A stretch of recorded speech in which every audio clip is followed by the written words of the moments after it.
mama jjajja ne family baganda baffe mwenna bannabyabufuzi mwenna abali wano abajjwa mwenna abali wano bannange tuli wano mu kaseera kazibu nnyo okuva jjajjaffe lwe yabula. Nja kwogerayo obugambo butono nnyo ebisinga obungi bakadde baffe ab'ekika babyogedde, sijja kubiddamu, naye kanjogereyo obugambo butono nnyo obulaga enjawulo eri wakati w'omutaka n'omuntu owa bulijjo ffe aba bulijjo ffe abazzukulu. Enjawulo eriwo, njagala mukiwulirize, abatabimanyi mubiyige bulungi. Bajjajja abataka tebafa, babula bubuzi. Bajjajjaffe abataka tebafa, babula bubuzi. Bajjajjaffe abataka tebabaziika, babatereka buteresi. Bajjajjaffe abataka tebabaziika, babatereka buteresi. Bajjajjaffe tebabateeka mu keesi zino ennungi ennyo ez'ebbeeyi zitera okugenda mu ffe, wabula babateeka mu mbugo nga bwe muziraba. Ezo embugo ziri 150 eziri ku jjajjaffe oyo, oba babateeka mu maliba ag'ente amabisi.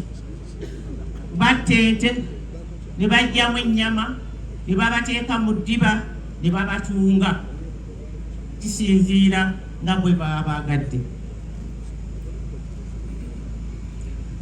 Bajjajjaffe abataka tebabateeka mu ntaana ffe ze tugendamu, wabula babateeka mu kinnya era ekyasimiddwa edda ekya fuuti 15 babateeka mu kinnya so si mu ntaana. Bajjajjaffe bwe bamala okugula tebabaziika ku bijja bya bajjajjaffe nga ffe batugamba tibajja kumutwala ku kijja kya jjajjaawe gwe banaamuziika. Nedda, bo babateeka we bateeka kitaabwe. Kakati nga ffe ono jjajjaffe agenda kugalamira awali jjajjaffe wano Mbaale ali wano, bamuteeka wano. Jjajjaffe Mbaale eyasookera ddala ali wano, ate tajja kuddayo oba tebabaziika ku bijja bya bajjajja bwe. Ekyo ndowooza nkyogedde, babaziika ku bakitaabwe. Bajjajjaffe bwe bamala okufuuka bajjajja tebaddayo kutunula mu ntaana yonna kebeere y'abaana be, tebaddayo kuziika muntu yenna kababeere baana baabwe. Eyo yenjawulo n'endala nnyingi nnyo sosobodde kuzijjayo ezifuula bajjajjaffe abataka okuba ab'enjawulo okuva ku ffe abantu aba bulijjo. Njagadde ekyo mukimanyi. Bwe batyo bajjajjaffe abaasooka edda emyaka mingi bwe baateekateeka, era eyo yennono gye twagala okutambuliramu ffe abali wano, tuleme kugibuzaabuza kubanga bye bitufuula ki kye tuli, kye kitufuula ki kye tuli. Eyo yennono yaffe ffe ng'Abaganda. N'amawanga amalala bayinza okuba nga nabo balina ennono zaffe. N'olwekyo ebintu bino tetubizanyiramu, tuleme kubizanyiramu na kubisaagiramu. N'owulira nga boogera kino boogera kiri boogera kino, no, bano abantu betwogerako banjawulo, si kyekimu naffe. Nze mukyala Ssebuggwawo nsobola okufa leero naye jjajjange yabula bubuzi. N'olwekyo enjawulo eyo tugitwale nga nkulu nnyo.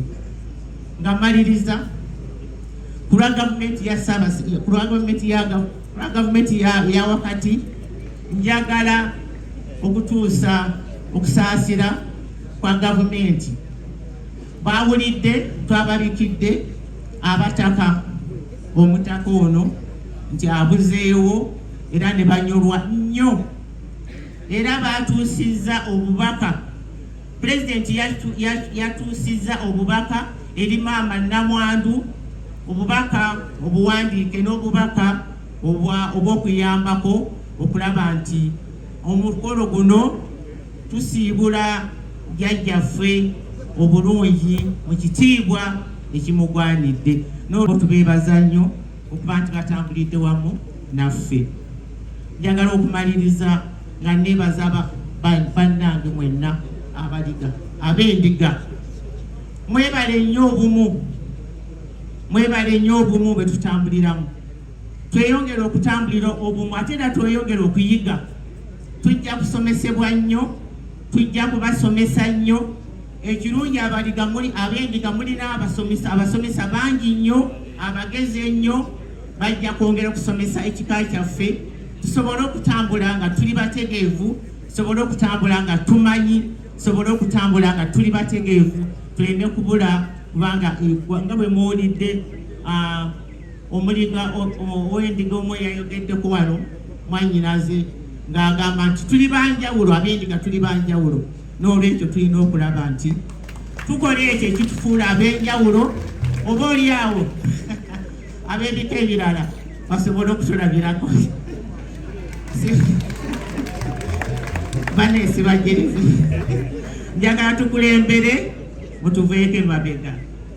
N'obugambo obwo kantwala omukisa guno okwebaza ennyo bannange mwenna bwe tukoze enteekateeka zino. Tebibadde byangu naye tukoledde wamu, tutambulidde wamu okulaba nti omukolo guno gufaanana nga bwe gufaanana. Tujja kuteeka essaala eri Namwandu, jjajja maama n'abaana baffe, baganda baffe, okulaba nti Omukama ayongera okubagumya.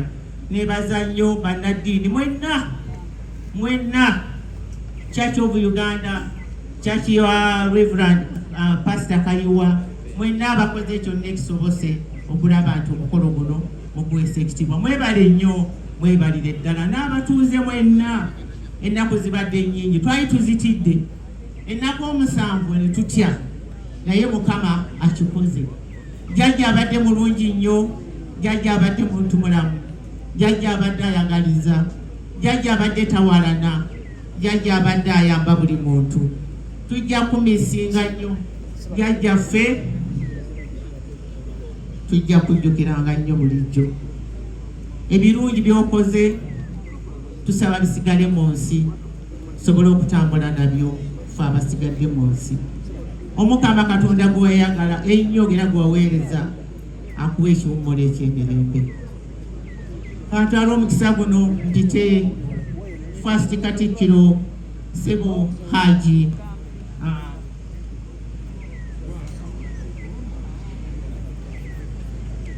kampite Ssebo ow'ekitiibwa First Katikkiro Alhaji Twaha Kawasi Ssebo gye oyogere eri Obuganda, ate era otuuse n'obubaka bwe bakututise. Neeyanziza nnyo, neeyanziike. Mukama Katonda abawa omukisa.